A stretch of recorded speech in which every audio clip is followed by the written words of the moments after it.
Louder with Crowder Studios. Protected exclusively by Walther. And Hopper. 3 billion videos were demonetized on August 29th, 2016. The platform that controlled the machines, YouTubeNet, sent 2 computers back through time. Their mission was to destroy the Mug Club of the free speech resistance and to watch late-night comedy die a slow, painful death.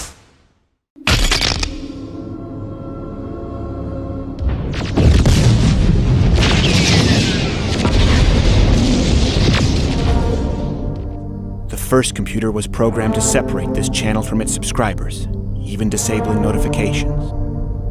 It failed. The second was sent to ban an event at the University of Michigan on October 25th. As before, the free speech resistance was able to send a lone warrior, an entertainer to preserve the event, a protector. It was just a question of which one would arrive first.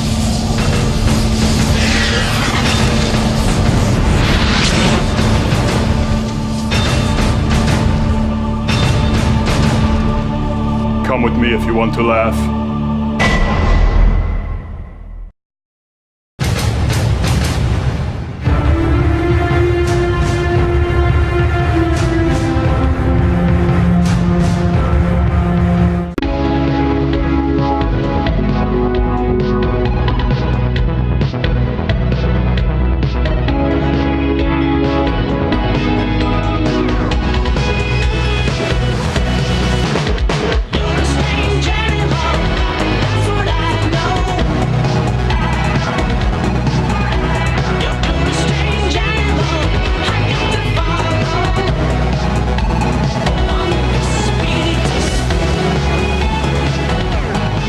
That's the sound of the weekend coming. That's the Thursday live stream, and we have in third chair today. Actually, you couldn't tell that he was dancing because his dance is the equivalent to restless leg syndrome. Nick DiPaolo at What are you talking about? I'm 1/8 black. You're one. Ancestry.com said something like that. No, I'm serious. NickDip.com, and your Twitter, as long as they allow you, is where? Is at Kevin Meaney. No, at Nick DiPaolo.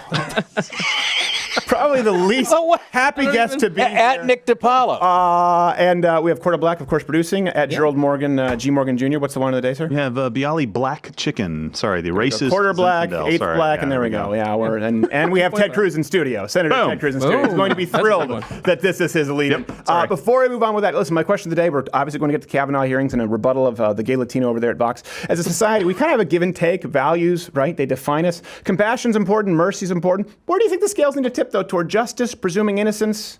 Empathy versus justice. How do you navigate the balancing act? Comment below. I'll give you my answer later. Are you feeling good there, Nick? Oh, God, this is terrific. I think it's the booze. I thought you had a real studio. I didn't know it was a condo in the suburbs. I had no idea what was in the suburbs. I'm actually feeling good about mine now. Listen, no, this is actually beautiful. You just you had a run into with a cab driver on the way here, right? Or are we not supposed to talk about that because of the terrorism issue? Oh no, it was fine. He just spoke. I blame the Hyatt. They call it Hyatt Place Dallas / town. What is it? The Colony? The Colony. Yeah. That's the name of the town, the Colony? Yeah. There's also White Settlement. I'm from the Boston, and you're from the Cleveland. Right. Yeah. Maybe area, the Cleveland area. The Cleveland area. So I show him in his broken English. I show him the address. He pulls away. 4 minutes into the ride, he hands me this device. It wasn't it was a hybrid of a BlackBerry and a payphone that he built at his with 2 candlesticks lane to the back of it. Yeah. Yes. Him and Clockboy got together and made it happen. And he asked me to type in the address of it's 5200 Memorial, whatever. I'm trying. Yeah. I go, I don't know how to work this. Why am I doing your job? Then he get mad and he pulled over. So now I have the king of Nigeria staring at me with these dead eyes. I'm staring back at him. And then I said, let's use my Waze app. So I burnt up all my battery getting us to the wrong. It took me to the what's her name? Bailey Hutchinson. What's it? The convention center. I have no idea. Hey, Bailey Hutchinson. I'm leaving you out in this one. All I get is a text from Nick right before he gets to you. I am particularly agitated right now. Well, okay, let's fix this. Oh, good. And then I find out the story, and I feel bad. I'm sorry. Well, it said Hyatt. I thought it was a real Hyatt. This is like a La Quinta Inn on steroids. Actually, it's very nice, but I'm glad you got here safely. Everyone's glad to have you here. Oh, I'm telling you, I couldn't be happier. Leading the news, of course, the White House finds no support. Just found out in the FBI report for sexual assault claims against Brett Kavanaugh. This comes from the New York Times, so you know it's real. Quote, with this additional information, the White House is fully confident the Senate will vote to confirm Judge Kavanaugh to the Supreme Court. And it looks like we will not be seeing a confirmation vote on Saturday. The more information that comes out, here's the truth, the less credible Ford's story sounds. People don't like to hear that. If the left had their way, it'd be a very different country. Now then, can you identify the man who raped you? Most certainly would. Right yonder. Tom, would you stand up, please? Let's have a good long look at you. Tom, would you catch this, please?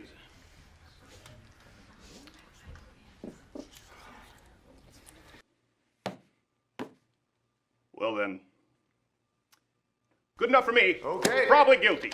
I rest my case. Can I sentence you too? Wait, Mr. Finch, I didn't rape that girl. I didn't. Now, hold on, everyone, hold on. Just hold on. Are you certain this is the man who raped you? Sure as he's black as pitch. Well, then, that settles it. Guilty as sin. Wait, no, Mr. Finch, no, I wasn't even there that night. My hand doesn't even work, you know this. Tom, do you mean to tell me that you're questioning a survivor? That's a bunch of pure baloney and you know it.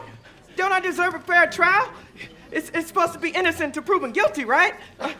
Black lives matter too now, you know? Yes, at one moment in time that may have been true, but now we have to believe all women, period. I'm sorry, Tom. There's nothing I can Everyone, be quiet. Mr. Finch, come back. Quiet Don't let now. him do this to me. Now you're saying this man raped you? Yes, Your Honor. Guilty. You know I didn't do it.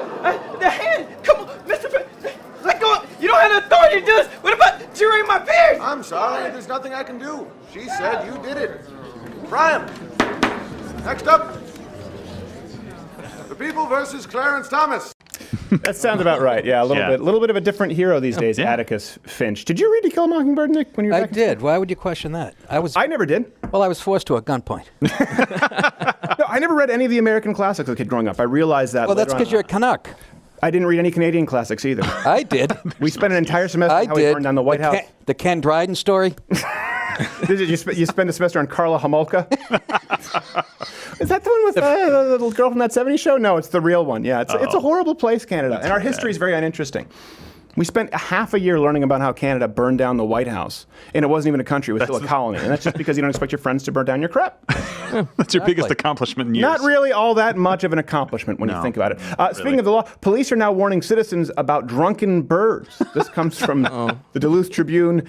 Chief Ty Takar, I guess is his name, wrote that the department received calls about birds that had appeared to be under the influence, flying into windows, cars, and acting confused.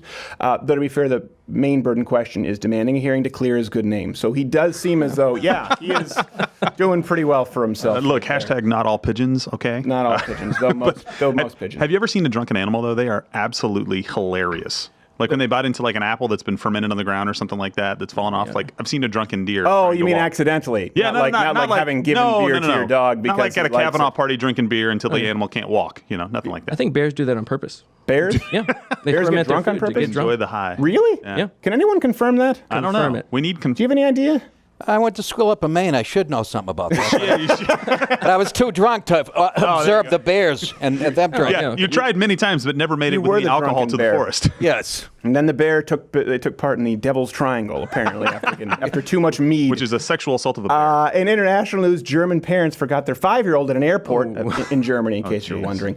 Police said the mother explained to officers that the family had driven home in separate cars and each believed that the child was with the other parent. So, yeah, this is pretty rough. Spurred interest, of course, in a German remake of the popular holiday classic Allein zu Hause, and that's going to do pretty well at the box office if you it seems actually rather account unoriginal, for inflation. though.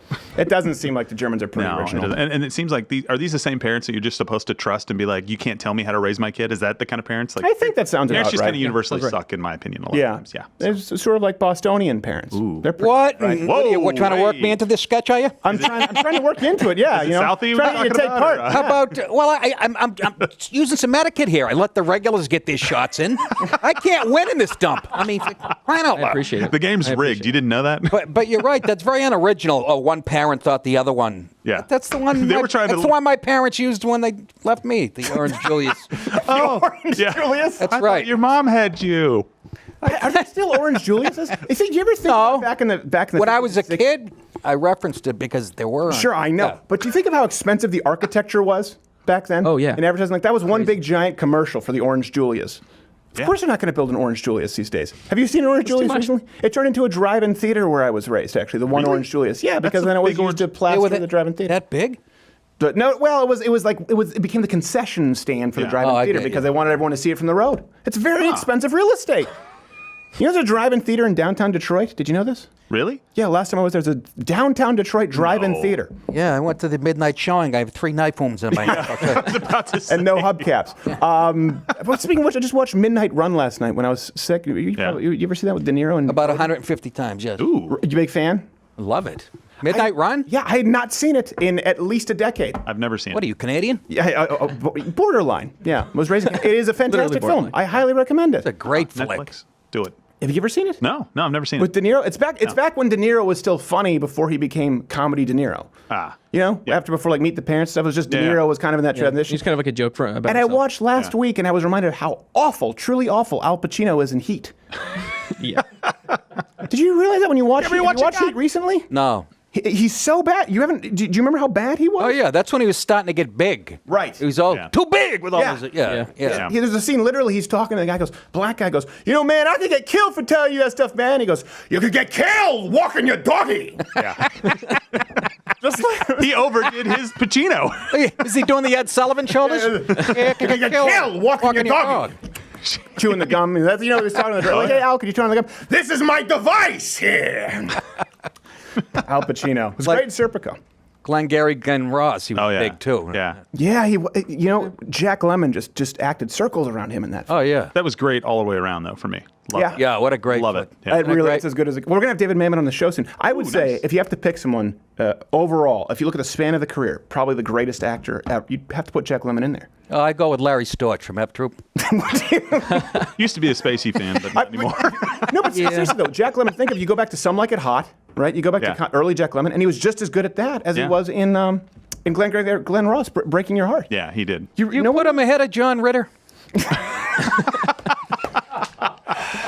I mean, those... I like John Burial Ritter. Ground. Oh, my No, he God. was hilarious in Three's Company. Yeah, he's a good guy. Turning to the midterm elections, because we have Ted Cruz coming up, everybody. Ted Cruz very soon. He's going to be thrilled to be here. Oh, yes. Ben of Ben and Jerry needs names for flavors for the 7 up-and-coming progressive candidates. This is from his Twitter. Yo, Internet, so you know he's hip. We need your help to come up with 7 amazing flavors for 7 amazing up-and-coming progressives who could be headed to Congress in November. So, of course, Ben is a noted Bernie Sanders supporter, and with the recent rise of Democratic Socialists to the pop culture, we actually have a list of their top suggestions so far, which brings us to this week's 7+1. You forgot the one in the chamber! They always forget the one in the chamber. Important. So, now, Nick, you want to help us out here? Are you going to be able to read any of these, or do you need to put on the spectacles? I can read them. This is just the perfect distance. Good. So top Ben & Jerry's progressive flavors that they actually, been taking the polls and these have been appearing there. Yeah. Number 7, Venezuelan breadline pudding. Now, that's right up there. They're going to be happy about that. Number 6, starvation genocide gelato. Oh, no. I don't think that'd be the first one that I would go for. Let's have Nick give us number 5. Alexandria Ocasio, it should say Cortez? Conetez. Oh, come on. Come on. That's the dad joke. That's why I wanted it to, because usually Owen would be doing that. Conetez. All right. Look, see? Listen, I like it with nuts. Listen. But reading that, okay, I should have looked at the stuff before, like you said. That reads Conetez. I'm so, it's a very Hispanic. All right, well, let's make it up to you. You can read number 4. Final solution sherbet. How dare you? That's not on the script. My goodness. Number 3, kind of straying a little bit, single parent pecan. You did that on purpose. I did. You ratting bastard. Because you think I'm this nice sort of, gee shucks Canadian, and you come in and break my balls, and then now I have you saying break your final balls. solution. I haven't even touched you today. Number 2, you want to give us number 2 there, Nick? Strawberry killing fields forever. Perfect. Sprachen Sie Deutsch, draußen. Well, that brings us to number 1. Actually, the number 1 flavor thus far is Zyklon B Mint. That's pretty popular. And the +1, because it's kind of unrelated, the +1 finally in the 7+1 top Ben & Jerry's flavors, Cherry Garcia or else. All flavors with a 300,000% inflation rate. That's 7+1, everybody. You forgot the one in the chamber! It was one confusing word. There was. Because when you read it, you're thinking Cortez. Yeah. Not cone. Exactly right. That's what just happened on there. That's exactly right. That, and I dropped out in 8th grade. I'm glad we went back over that. Folks, how are you? Finally, another story before we have to get to this TCU follow-up. We'll be talking about the TCU follow-up in our recent Change My Mind and the mental counseling required thereafter, along with a rebuttal to Vox. Before that, these academics submitted a hoax paper about dog rape just to prove that it would be published in a peer-reviewed journal. And it was published in a peer-reviewed journal. So here's a clip from the people who actually got it in. We'll show you a clip first to give you some context. Dear Dr. Helen Wilson, I have now closely considered the revisions of your manuscript, Dog Park, and will recommend its publication in Gender, Place, and Culture. You have done very good work to address the issues the reviewers raised and have clarified your arguments. Thank you for your contribution to Gender, Place, and Culture, and I hope to be seeing your manuscript in print. Yours truly, PhD, Managing Editor. People think that's real. It's real. It actually got published, and we always wondered this: the peer-reviewed journals. Yeah. Well, this isn't the first one that they've gotten published, too. No, There's it's not. 6 or 7 other multiple ones. Yeah, they're all very silly. Yeah. Almost as silly as Contes. At first, the story seems completely unbelievable until you realize how actually low the standards are of what counts as evidence in 2018. I think particularly in recent weeks, like the latest smear against Kavanaugh used by, more recently, the most recent, have you heard the recent one? Oh, yeah. The one used by, CNN has used this as evidence. Yeah.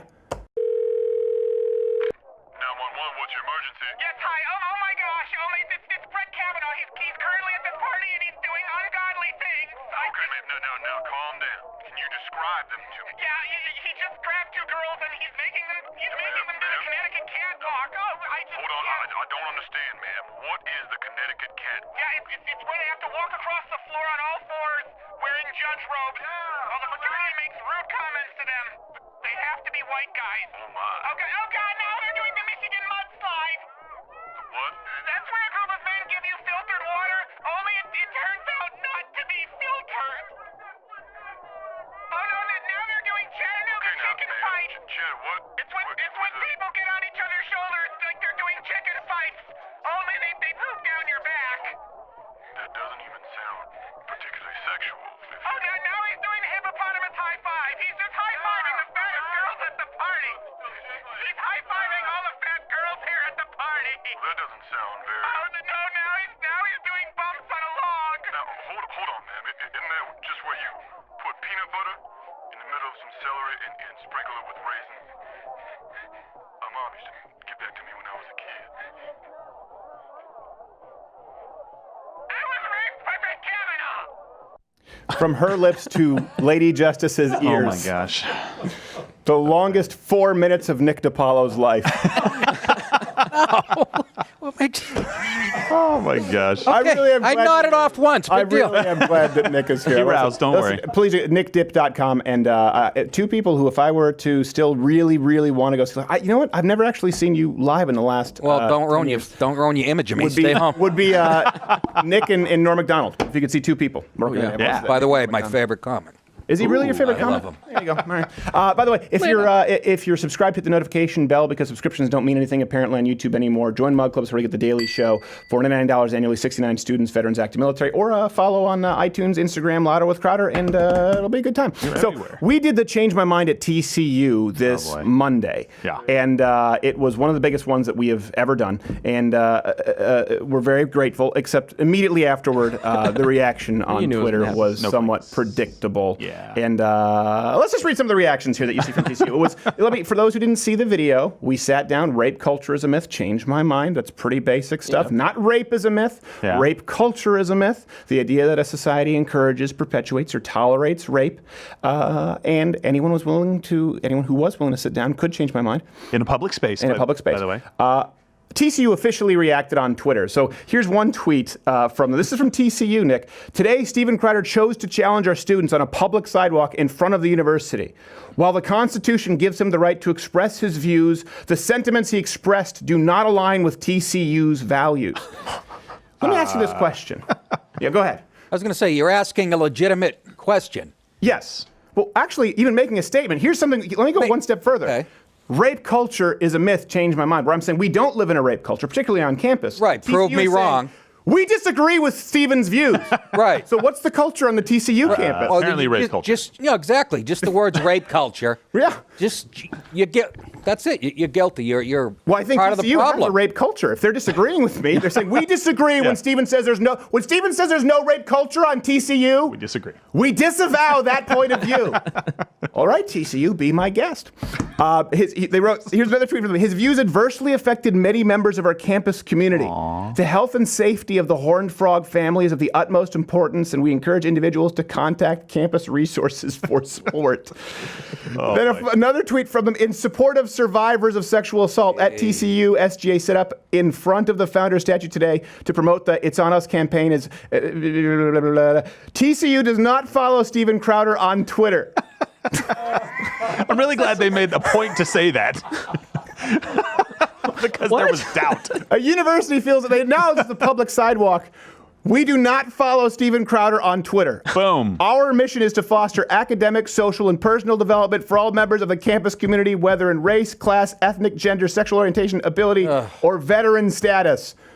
What does that have to do with anything at this point? I think that's the first time I've ever heard veteran status used like that. Like it's a complaining group of people that are going to express a differing point of view than other normal people in the world. In this case, they mean veterans of house parties. Oh. Yeah, it's a little bit Especially with Kavanaugh. Anyone who's played a game of grab-off. Apparently their job is to create an academic social environment so that people can learn unless you have a different point of view. Right. A legitimate different point of view. And you're not out there saying rape is cool and holding up signs. You're saying, hey guys, let's have a conversation about rape culture. What do you think? And they're like, oh my gosh. But the girl just started freaking out. Yeah. The girl started freaking out when she realized that she had no argument. They're freaking out at the words, let's have a conversation. Right. Yeah. That's where they start freaking. Yeah. Well, You don't have to get to the end of it. No, you don't have to get to the end of it at all. What happened is if you go watch this video, and Nick's very busy, so I know he hasn't seen the video.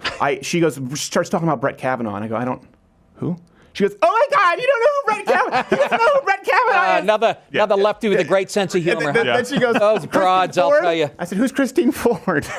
And she starts screaming at me. And so then finally I go, okay, can I speak now? I said, well, listen, if we're talking about Dr. Christine Ford and her allegations against Brett Kavanaugh, I start going bing, bing, bing, bing. And she just goes, okay, well, so maybe you know these things. Officers, can we have him released from campus? And she literally just starts screaming at the cops. Yeah. The second, you can see the moment in her eyes, the second she realizes that she wasn't entirely correct. Here's what's funny. There's a letter to the students and faculty from someone named Catherine Tull. Oh, Katie Tull. On a first name basis, all right. Very familiar. That's because you were accidentally taken to the Katie Tull Center by your Uber driver earlier today. Exactly, yeah. TCU's vice chancellor, I guess for student affairs, she sent this out, an email, a letter. Maybe it was rubber stamped. I have no idea. It could have been wax stamped at this point. Yeah. Who knows what a gesture of grandeur. She wrote, yesterday was an interesting and difficult day for our campus community. Many watched and some participated as Steven Crowder, a self-proclaimed conservative political commentator, actor, and comedian, engaged passerby. Passers-by. Who are these people? I don't know. Apparently she didn't make the Dickens play cut. In the filming of his podcast, Mr. Crowder makes his living by posing a divisive statement to a group off in Colorado. His method of operation is to garner reaction from students, which he in turn makes fun of while filming for his show. Here are a couple of facts about yesterday's event. Oh my God! You don't make fun of them. Jesus. That's a lie. We're at the fourth. This is the letter after 4 tweets in. It gets better. They're treating you like you're Brett Kavanaugh. Yeah, exactly. Number 1, TCU did not host, nor did any group host Mr. Crowder. Ooh. I can confirm. Number 2, he positioned himself on a public sidewalk on a public street. Yep. See point number 1. Number 3, his language and ideas, while offensive, are protected by the United States Constitution. This needed further explanation. Can you imagine? Can you effing imagine? I can absolutely. Oh, nice job. These motherless. Oops, I spoke too soon. Oops. Sorry. But what's offensive about saying there's no rape culture? TCU is saying they have a rape. That's the only thing they could be mad about. Well, they do. Have you seen their football team on a Saturday night? I haven't. You might say something before that, though, Nick. I'm just saying. The team's very diverse. I'm not. Yes. Okay. There's a lot of white defensive backs I was pointing out in the state. Yes. How dare you? I can do the Connecticut catwalk. There was a reaction from Fort Worth Weekly. Steven Crowder's a rape culture apologist. This all happened within 1 day, keep in mind, of the video. Here's another reaction. Conversations without consent was another article. Steven Crowder's discussion of rape culture on TCU's sidewalk. It's not even their sidewalk. Do they not understand? Socialists have no concept of personal property or public property. What do you think? It's not your sidewalk. I would prefer that's my sidewalk. We don't give a rat's ass, Bernie. It's not your sidewalk. Disagree. What do you think is happening here? It's irresponsible to subject the public to this kind of highly sensitive topic without their consent. So this is how we get into it, right? Consent. I sat down with a sign. You see the logic here. You can't put that sign up there expressing an opinion without consent. They don't understand consent. You don't have to consent to my opinion. Just like it doesn't mean it's a refusal of your consent if someone says, hey, gorgeous, and you say, don't call me gorgeous. That's not rape. No, doesn't count. And the sign's not that big. No, it's a pretty small sign. It's not like I'm not going to lie, it's a pretty billboard sizable sign. This was my favorite tweet, was actually someone suggested they just buy the sidewalk. That'd be hilarious. How much money would it take for a alumni like myself to privatize the sidewalk? All of a sudden, they're big fans of privatization. Oh, yeah. So scumbags like Steven Crowder can't use our university as a backdrop for bigotry. Nick, when's the last time you performed at a college? This girl, we're in bunk beds. She's about 5'10", 260, Lewiston, Maine. This is the puppetry of the penis tour. I performed horribly. That's a good question. I'd say 4 years ago. I did like a college in Connecticut, not even 3 years ago, in Connecticut. If I'd say the name, you'd know what it was. And it was the University of Connecticut? Was it in Hartford? No, it wasn't. Sorry, No. couldn't resist. No, I forget. Oh, man. I want to say Trinity or something. And then afterwards, you just said no more? No, that was actually decent. Really? Yeah. I stopped doing colleges 4 years into my career, which was 1991. I was booked at the Clark University in Massachusetts, which is even a liberal school for Massachusetts. Yeah, I can imagine. And I made some crack about a Middle Eastern guy trying to find my dipstick and oil or whatever. Yeah, and as some one does. kid goes, oh my God, like a guy. This is 1992. He goes, what are you going to talk about rape next? And so I ripped off like 11 rape jokes off the top of my head. And I actually had to leave. One of the only shows in my 30 years I actually did get off stage about 12 minutes early. Really? Get out of here. Did they actually force you to leave? They were booing and hissing, and they wouldn't let me get word. I mean, I wish I had this. I was like ahead of the curve. It's what's going on now in restaurants with Ted Cruz and stuff. They were doing that to me at the Clark University. How did you become more right-leaning since you're from Massachusetts, right? Raised that way. Were you raised? I mean, you think of it as just a solid blue always everywhere. I was molested by a guy in a pickup truck from South Carolina. Well, that stands to reason. No, I'm more of a traditionalist. I mean, I'm just a working class. Boston wasn't that, Massachusetts wasn't that liberal when I was a kid. I mean, it was just Kennedy Nation. It was Kennedy Nation, but then you saw clips of white kids throwing rocks at buses, and then everybody got confused. No, I don't know. That's a good question, but because I don't think the ideology left or right. It's more about logic, common sense. It is. Yeah. And if you follow that through your life, you'll end up. Yeah, more towards the right. You'll end up like myself or yourself, for everyone in this room. So you got that to look forward to. Feel good about your life choices. So we're gonna do a rebuttal to this video. You ever watch Vox? Probably not. Probably not a big watcher of Vox. Vox News, I love that. Shannon Bream. Oh, I'll tell you. The reason we're going to rebut this video here is not just because of the play count, but it's so emblematic, I think, of how, like you just said, how the left argues, particularly in 2018. The first major problem with this video, it's about sexual assault, and it's actually about why Kavanaugh accusers can't remember. Yeah. And not only why they can't remember, but why they shouldn't be expected to remember any details. Yeah. So we'll get into why this is just like the kid said in the Change My Mind. Our views are so nuanced, we couldn't possibly be expected to articulate them effectively. So doesn't make any sense. The first major problem with this video is it assumes that the assaults happened and then works from that premise, beginning with going back to Clarence Thomas. He spoke about acts that he had seen in pornographic films involving such matters as women having sex with animals and films showing group sex or rape scenes. This is a clip from the 1991 hearing of Anita Hill, Isn't it the law weird to professor hear who accused then Supreme straight Court black nominee woman followed by a Clarence gay Thomas Latino of male? sexually harassing her while working. It's a very odd contrast. Over the course of 3 days, Hill was bombarded with questions meant to highlight inconsistencies in her story. You have added during the course of your testimony today 2 new witnesses. When you talked to the FBI, there was 1 witness. The witness did not say anything to the FBI about the described size of his penis. The goal of these questions wasn't to prove That is Thomas uncomfortable was here for an old innocent. white guy. It was to prove Not that gonna lie. Hill's memory was faulty.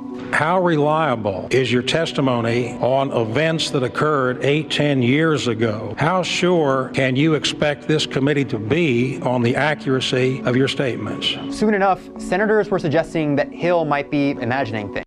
It's funny they play it with like the horror film background music. Yeah. So all of us are watching this going, can you believe they asked her how she knew it was accurate?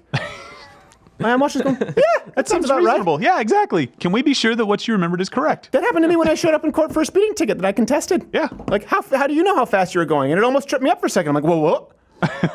Because I have a speed telling device in my car. Speed telling. But it took me a little bit of time to figure it out. That's what they do. A what device? A speed telling device. Speed telling device. Then they go on to say this here at Vox. 20 years later, history is repeating itself. Well, hold on. Yeah, I can tell by your shirt. You jackass. I guess history is repeating itself in the sense that what the allegations against Thomas were a completely baseless smear campaign. He was confirmed, and it's pretty well known that Anita Hill was lying. Am I the only one who actually, when I finally found out about the Clarence Thomas thing, it was hey, who put this pubic hair in the Diet Coke can? I'm like, he sounds great. I want to party with Clarence Thomas. Yes. Wouldn't you want to clerk for him? Absolutely. I mean, I put a pube on a birthday cake once. Less Nobody well said received. boo. I thought it was very funny. Did you see Christine Ford drinking the Coke? I was hoping somebody was going to drop it. I need some caffeine. Well, here's a quart of Coke with a pube on it. Enjoy. Just Lindsey Graham's fingers like the Grinch taking candy canes coming in off frame, just dangling it. He was great with it. He was great. Yeah, Golden Graham really, all of a sudden he grew a set. I think there's another clip here from Gay Latino at Vox. This fixation on how well a victim can remember exactly what happened to them, it's bullshit. And experts say it's getting in the way of us taking credible sexual assault allegations seriously. Okay, here's your point. Actually, what they found out was that Ford has 0 case. Yeah, okay, none. so Rachel Mitchell, the really basic white girl name, easy to forget, she wrote, in the legal context, here's my bottom line.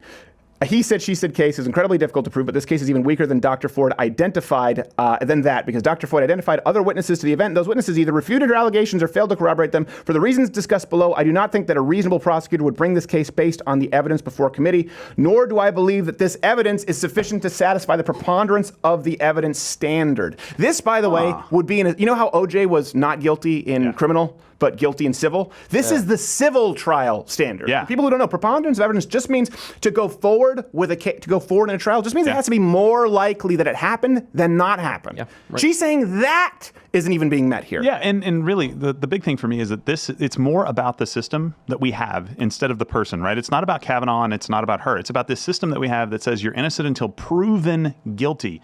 You can't tell me that we just have to take any witnesses for any crime, their testimony alone, with no evidence whatsoever. Especially, like you just said, where there's 3 people that could corroborate didn't. Sure I can. I can tell you that. I'm vice president at TCU. Next clip. Ford admits that she can't remember some important details, like the exact date of the party, whose house it was at, or how she got there. Notes taken by Ford's therapist in 2012 also state 4 boys were in the room during the time of the assault. But Ford says there were 2, and says the discrepancy was due to an error on the therapist's part. Those gaps and inconsistencies have triggered a barrage of speculation about whether Ford's memory can actually be trusted. Kind of key details, wouldn't you say? Who was that, David Cross? And that was David Cross with Biden plugs. He saw the same guy. Here's what's important is her details only changed after they were challenged. This is something nobody talks about. They say, well, she couldn't remember the exact date. It'd be one thing if she said, I don't remember exactly which day it happened or which day of the week. She couldn't remember the year. Yeah. Let alone that's a big thing. The where or who. But here's something else. She only changed when she said, was it this kind of floor plan? This is where it happened. And I remember the hallway was small. Then it became a hall, and it was a narrow hallway. Yeah. Then it became, well, we were in a living room. And so the floor plan changed once they said, okay, we can narrow it down to these places and look at the floor plans. Maybe it wasn't that floor plan. It was the location changed until, well, hold on a second. If you're checking me up, maybe it wasn't the location. The witnesses changed once they said, well, we asked the witnesses, and they went, well, hold on, maybe it wasn't those witnesses. That's what's important. It's not that it changed as she started, things were hazy and it came back to her. It changed when she got caught lying or providing incorrect information. Yeah. How about the fact she flew more miles than the Rolling Stones did in the 60s? Oh, I don't like planes. What are you kidding me? She spent 3 minutes on the ground. Goes up, she's like Charles Grodin in Midnight Run. Unbelievable. It was a sham. And she Lying. pulled it off. Yeah, don't worry. We already got in trouble for that one. Let's go. I didn't say anything. Oh, I did last week. I don't want to offend Dr. Ford. Christie. Dr. Christie. Next clip. You can see this focus on memory, especially on Fox News. This is nothing. She's not sure when it happened, where it happened. The alleged victim does not know the address, the date, the owner of the house. Why? Why is this? Is this because Fox said it? We're not supposed to care. They're reporting facts. Yeah. It's kind of their job. These things are true. Well, the problem I have with it is that nobody else is reporting it. That's the highlight there. No one else is talking about it. Only People Fox at is. TCU were going, she had 3 witnesses. I was like, no, she didn't. No. I guess you didn't see the Rachel Maddow show the other night, Yes. fellas. I thought she had some good points. There was nobody. One of them right here in her neck. If you can't hear that on the internet, you guys can kiss my grits. No. How's that for? It's perfect. How's that for strong?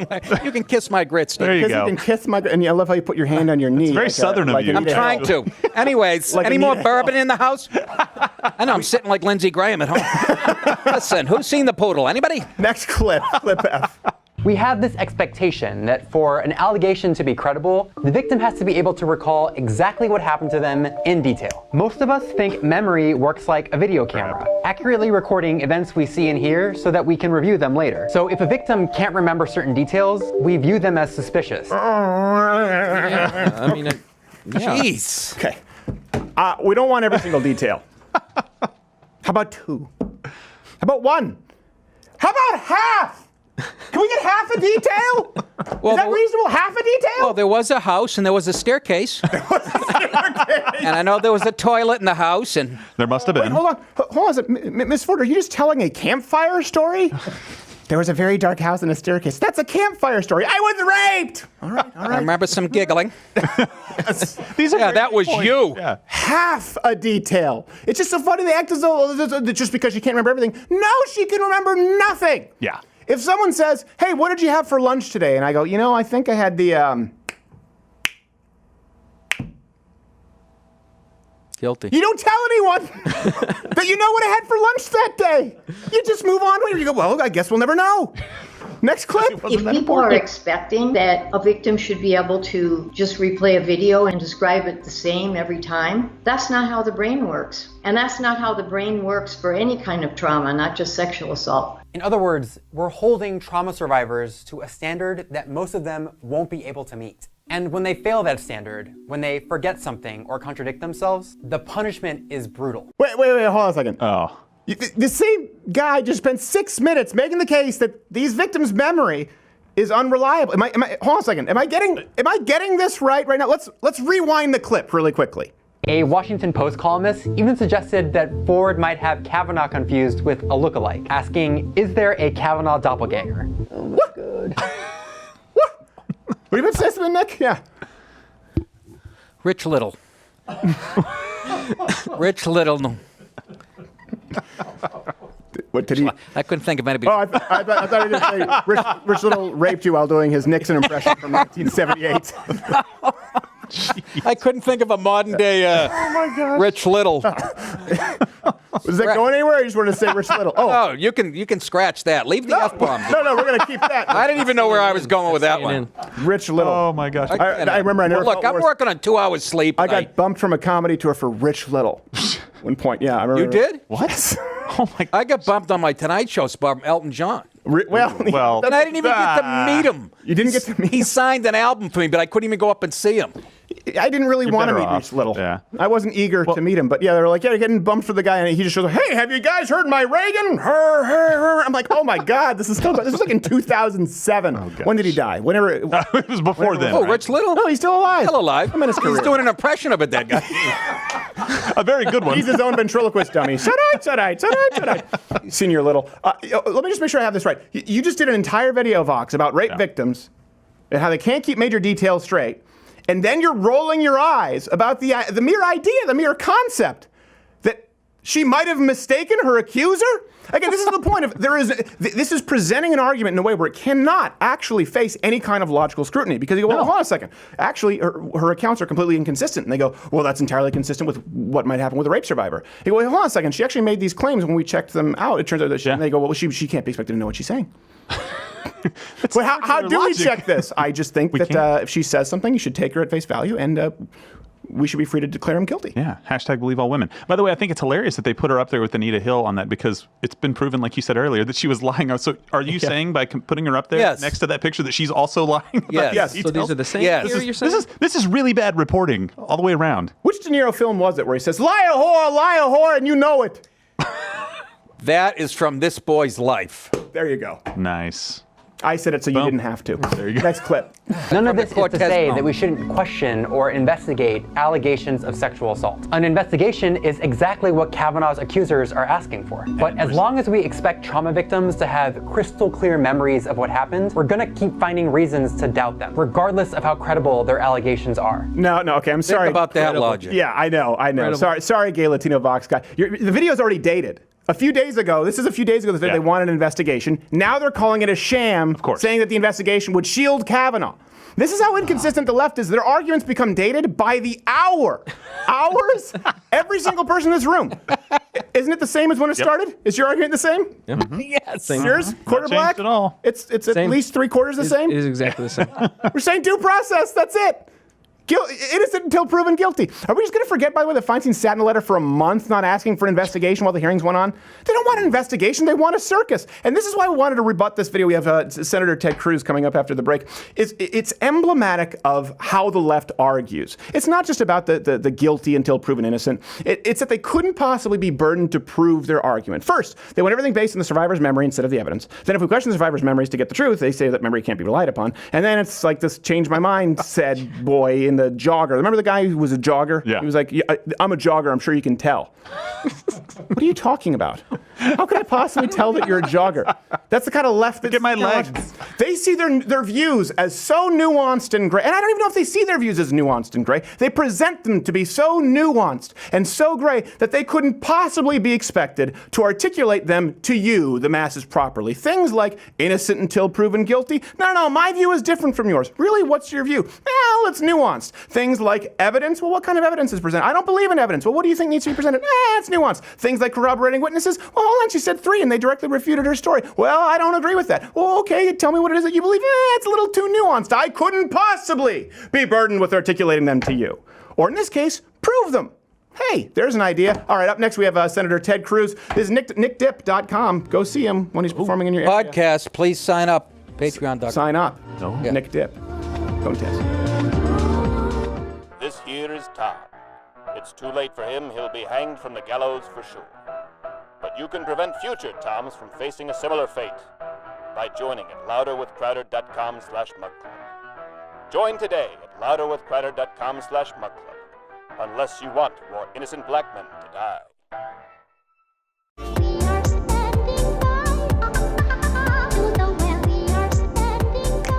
All right, very glad to have our next guest. I just banged the microphone right off the bat. Horrible start. At Ted Cruz, that's the right one, right? There's so many Ted Cruzes that seem official on the Twitter. There's at Senator Ted Cruz, at Sen Ted Cruz, but it's just Ted Cruz. At Ted Cruz is the main one. That's the political one. At Sen Ted Cruz is official, but at Ted Cruz. Why don't you just have like the people who take up all the other titles, have a couple of calls made. I would imagine it causes you some problems. Like at Sen Ted Cruz-ish. Get rid of them. It's look, there are all sorts of crazy things on Twitter. The nuts thing is I read all the bad things on Twitter. Why? I don't know, because it gives you a sense of what's going on. Heidi thinks it's just that I'm a masochist, but I was going to say that, yeah. Every time every nasty insult. So for every lefty out there, let me say, if you actually have something clever and funny, yeah, I'll read it to the team. Like if someone's like, F you, it's like, okay, well that's very special, but right. A good insult that stings is really funny. Those are hysterical. By the way, I've got to say, I saw a show you did recently of this lefty who said he wanted a piece of you. That's a lot of them. You're going to have to narrow it down. As a genie and hunted him down. I didn't hunt. Let's be careful with the language there, because next thing they're going to blame me for creating a map. No, I dressed as a genie and granted his wish. It Yes. was hysterical. I was doubled over. I was driving somewhere in Texas, watching it on my phone, and doubled over laughing. Well, thank you very much. I appreciate it. But back to the insults. It's true. One was, I think QB Garrett knows, someone insulted me one time, said something like, this is about as terrible as that zit that Crowder tried to clearly cover up. And it was true. I was like, oh man, that's a beautiful burn. It stings. It's worth it. And we repost them. But if it's just vulgar and angry, it's not really fun. Yeah. Okay. Well, I'm glad to see that you can appreciate it. A lot of people don't get to see the sense of humor this side of Ted Cruz. So speaking of which, obviously this is a race right now. Obviously for people who don't know, there's Senate is it's important in our government. I would advise they go check out Schoolhouse Rock. Let me ask you this: why is it even being discussed as though it's within striking distance with this O'Rourke character? Well, it's a crazy time. The hard left, they're really angry. They're filled with rage. They're filled with hatred for President Trump. Sure. And we're seeing that spill out everywhere you look. I mean, we're seeing it, this past week, Heidi and I were confronted by screaming protesters having dinner in Washington. And they basically shut the restaurant down by screaming and yelling and surrounding us. And we see that kind of nastiness just growing and growing and growing. Well, that kind of energy, it's dangerous, because what it means is tens of millions of dollars are flooding into the state of Texas. That if you're on the far left and you can defeat one Republican in the country who's on the ballot, it'd be me. Yes. And so they're flooding the state with cash. Well, if your goal is to defeat an actual consistent conservative Republican, they would be going after you, and that's what bothers me about this so much. And I don't really think it's nearly as close as the media is trying to cover it. But you're not going to get a prime spot on Ellen the same way. It's amazing that these people who would never pay attention to this race are putting all of this momentum behind a guy just to put him within. I mean, how close do you really think this is? Do you think it's an example of Trump where it won't even be close? Well, look, the polls. Texas has been trending more purple. So when I ran in 2012, I won the state by 16 points. Right. In 2016, Trump won by just over 8 points. That's the same margin he had in Ohio. So nobody thinks of Ohio as bright red, unshakably Republican. I think that's true of Texas, too, that we got 28 million people. We have a ton of liberals. We have a good 10 million liberals in the state of Texas. Now, conservatives outnumber them, but, go down to Austin, and Travis County is filled with as left-wing people as you'll find anywhere. And there are a lot of them. And right now, anger is a dangerous motivator. Right. If you think about it on the right, in 2010, President Obama had been elected. He jammed through Obamacare. He jammed through Dodd-Frank. And a whole lot of folks, a whole lot of conservatives and libertarians were ticked off. He was doing a lot of damage to the country. Sure. And we saw a tidal wave election in 2010. I think we won something like 70 seats in the House. It was big. That kind of energy is dangerous, in part because it unifies you. So folks on the left, they may disagree on all sorts of things. Are you a full-on socialist or a communist? I mean, they're having those kind of arguments. Right, yes, exactly. Yeah. Or Marxist. And I think the only difference at that point is a beard. Or the length thereof, yes. Look, as a Cuban, I'm not going to knock anyone for having a beard. Right. But look, the anger lets them all be unified. They can all agree they hate Donald Trump. Right. And so that keeps them together. The danger on the right, if you look at the center-right coalition, you got conservatives, libertarians, independents, is 1 or 2% are miffed about one thing, and 1 or 2% are miffed about something else. Right. And we may not be unified. Now, I do think these Kavanaugh hearings may be changing. I was going to ask, do you think that changes the whole landscape here? Really in the last week, because when it started out, it was #MeToo. It was riding it off that wave. And now with the inconsistencies, I see a lot of people going, you know what? They might be re-rolling this guy. To give you an idea, Clarence Thomas, that incident is what made Andrew Breitbart a conservative. He tuned in. He said, I tuned in to watch this guy get his. And I finished watching it saying, oh, my God, this is a modern-day lynching. This was Andrew Breitbart who said this. Wow. Well, look, I think last week was a circus that was new lows for Washington. Yeah. And I do think there's a real difference between how the two parties handled it. Once the allegations broke, I thought it was important that we give Dr. Ford an opportunity to tell her story, that it be fair, and that she be treated with respect. Sure. And I think that's what the committee did. I think she had an opportunity to tell her story, and she was treated with respect. I also thought it was critical that Judge Kavanaugh be given an opportunity to defend himself, and that he be treated with respect, and that didn't happen. Right. The Senate Democrats, they were so consumed with partisan politics. They were so consumed with just nastiness that they were willing to smear this guy, to smear him, his family, to just... And the hearing became a circus. I mean, it was one after the other of theatrics. Watching Democrats in high dudgeon that, good God, teenagers in high school drink beer. I know. It was shocking. By the way, I know you obviously, but sometimes I have a beer on weekdays. Not a rapist, by the way. In case there was any doubt. And do you have a high school yearbook? I keep it hidden, yeah. Look, really bad. Find me someone who, as a teenager, didn't say something stupid in their yearbook. That's part of being a teenager. Right. And to see this inquisition on, well, what does Beach Ralph Club mean? Right. Well, I don't know. Have you ever, been to the beach with a bunch of high school kids? It's not complicated to figure out. Well, I don't know. I can't figure it out because I never touched a drop because I was in Canada and it was a rampant culture of alcoholism. This is actually true, though. I didn't drink at all until later in life. Watch, I'll be cross-examined for this because in Canada, people drink so young that I had friends who had serious problems with it. And then after college, very much enjoyed craft beer once I learned it wasn't all Molson Dry. Let me ask you this at this point too. Every allegation was treated just as legitimate as the first one. Yeah. Do you think that's kind of what ended up being the nail in the coffin for Democrats? It was okay, Christine Ford is what started. Right. Then it was, Mr. Kavanaugh, are you a gang rapist? I mean, that was, and it was so clearly, I don't want to say fraudulent, but there was no evidence whatsoever that they reached too far. Now, look, I think that's right. I think a lot of the American people looked at that, and it was obviously political theatrics. Right. I mean, I think we had an obligation to listen to the testimony and assess it fairly. That's what I was trying to do. Sure. And that's why I wanted to hear from both of the witnesses. And at the end of the day, I thought both Dr. Ford and Judge Kavanaugh that they gave powerful testimony. They gave personal and moving testimony. Our job then is to assess what to do because their testimony conflicts. Right. And in a court of law, typically when you've got conflicting testimony, the way you resolve that is you look to, all right, what's the corroborating evidence? What does the other evidence demonstrate in terms of which story is accurate? Mm-hmm. In this instance, Dr. Ford identified 3 fact witnesses.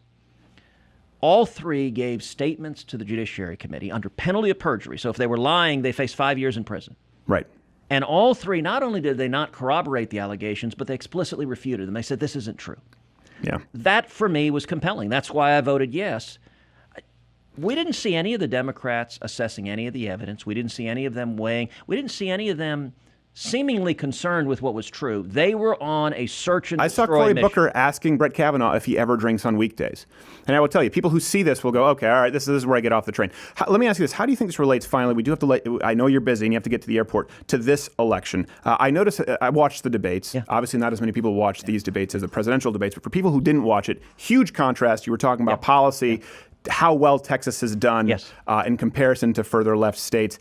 And your opponent would opine, get very emotional, talk about how he's had a DUI and talk about how everyone needs to be given a second chance. Have you noticed that he's doing, obviously not accusing anyone of rape, but it's that similar emotional grandstanding? That's the contrast that I see in this election. Well, look, there's a lot of pattern on the far left where they try to be, they try to manipulate people with emotion, and they avoid facts or logic or reason. If you look at every couple of weeks, or every couple of days rather, we see a media puff piece of Beto O'Rourke, and it's all rainbows and puppies. Right. It's just, oh, look at his hair, look at his teeth. Didn't he get arrested for burglary? Am I mistaken? I know the DUI. I think it's burglary, but arrested. Okay, go ahead. I don't want to put you in harm. But he's got great hair. Yes, he does. And the media is deliberately trying to keep it warm and fuzzy and not focus on substance. That's actually why I thought the debate was important, because substance matters. I think Texans are smart, and our economy is booming. I mean, it is going extremely well. Not if the Californians would have their way, who keep on moving. I know, you know. And my approach is, I'm going to ignore the personal attacks. I'm not going to do what the Democrats did in the Kavanaugh hearings and go into the gutter. Yeah. I'm going to keep it focused on substance, on issues. And on substance and issues, his position is radical, and it's bad for Texas. It is pretty radically left. I'm glad to hear you say it, because a lot of times people say, well, okay, I think he's pretty radical. It is.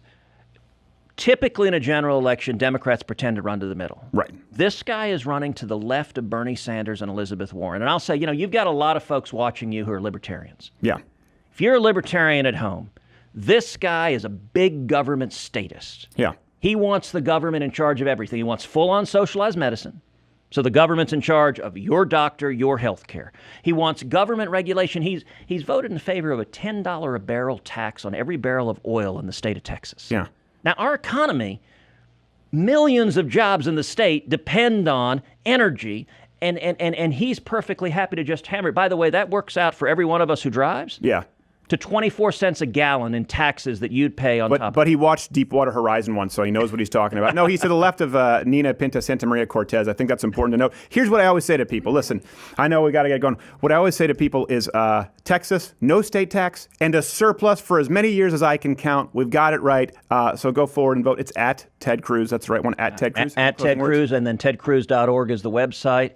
And freedom works. That would be my closing words. Look, for young people, why would you want some unelected bureaucrat in Washington running your life? You ought to be free to choose your education, to choose your job, to choose your free speech.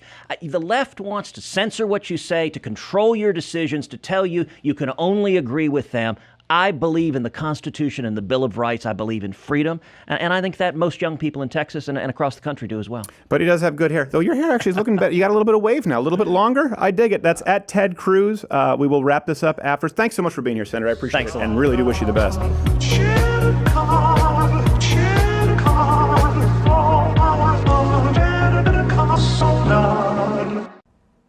Hey there, YouTube viewer. Many of you are not yet members of Mug Club at louderwithcutter.com/Mug Club. Not only get this wonderful hand-etched mug, and you can do it for 7 days free right now. You get the daily show every single day, actually, well, Monday through Thursday, but the rest of the CRTV lineup, including Mark Levin, Roaming Millennial, Gavin McInnes, and it's $69 annually for students, veterans, or active military.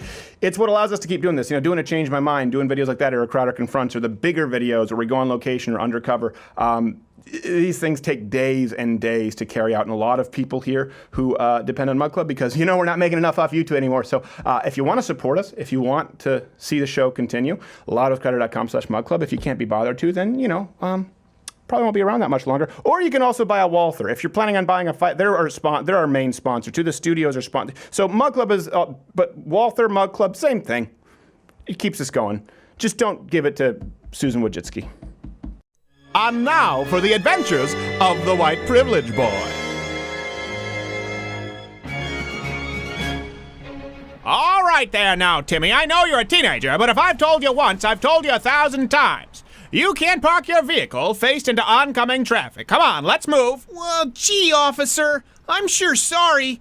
Can I just go back to my car? No, I want you to follow my instructions. Either get down on the ground or follow me away from the vehicle. But, officer, can't I just get my PCP? No, well, you know, usually I'd say no, but you can make it quick. Come on, get on out of here, you white rascal. Oh, boy, I'm in a freebase. Oh, those boys. What pickle will they find themselves in next? Stay tuned for next week's installment of Adventures of the White Privilege Boys.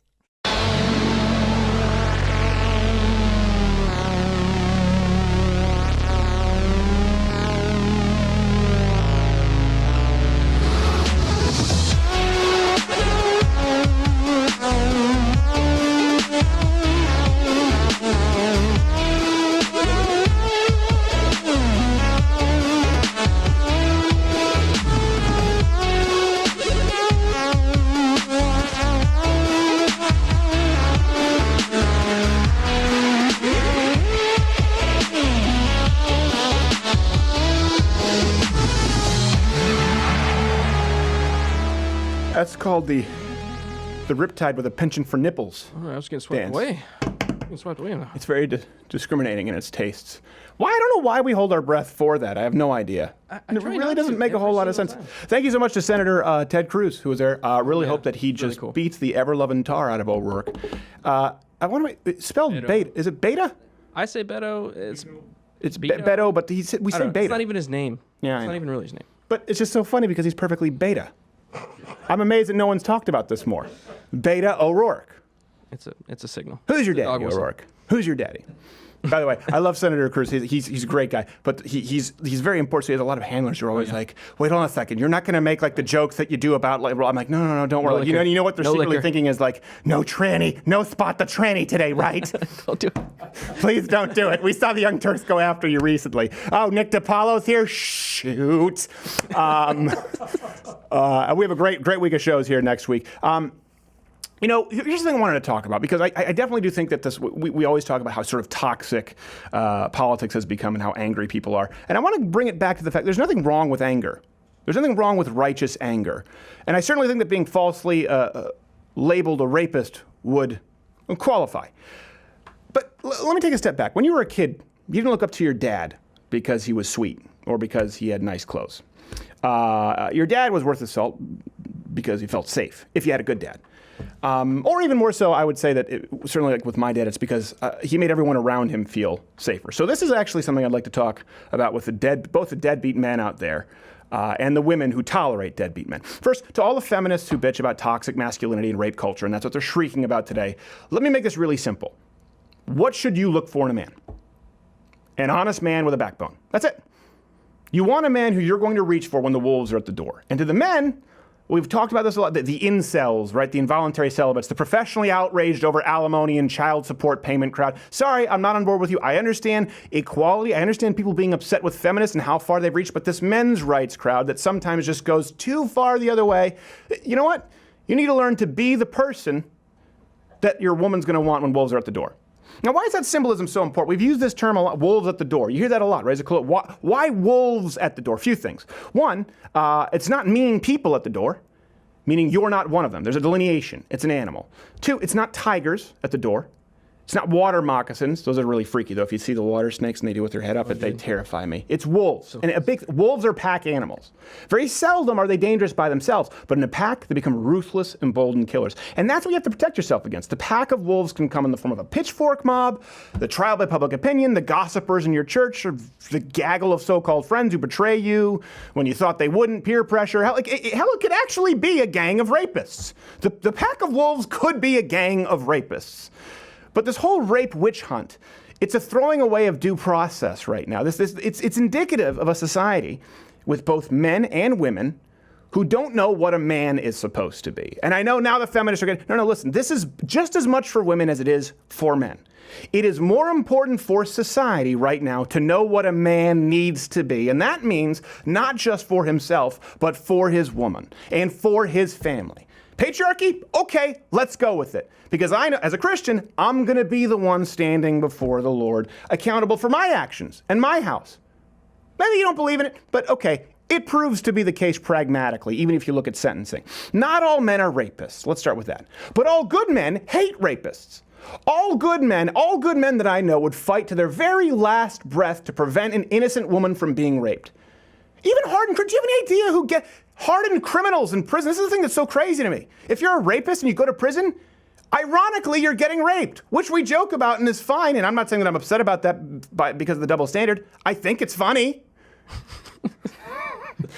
But it's crazy to me that people act as though we do not tolerate rape. Every man I know hates rapists. Even bad criminals, armed robbers, arsonists hate rapists.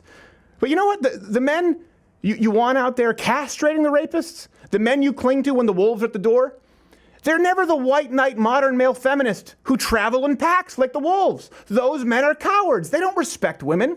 They're just looking for an in. And I saw this at the Change My Mind with the guys walking in going, oh, I think that this made my friend cry. You're just trying to get laid, man. You don't even have a point of view. You don't have any beliefs. How am I supposed to believe that you're going to stand up for anything? You don't even stand for anything yourself. You came up to this desk and you said, well, I'm really not prepared.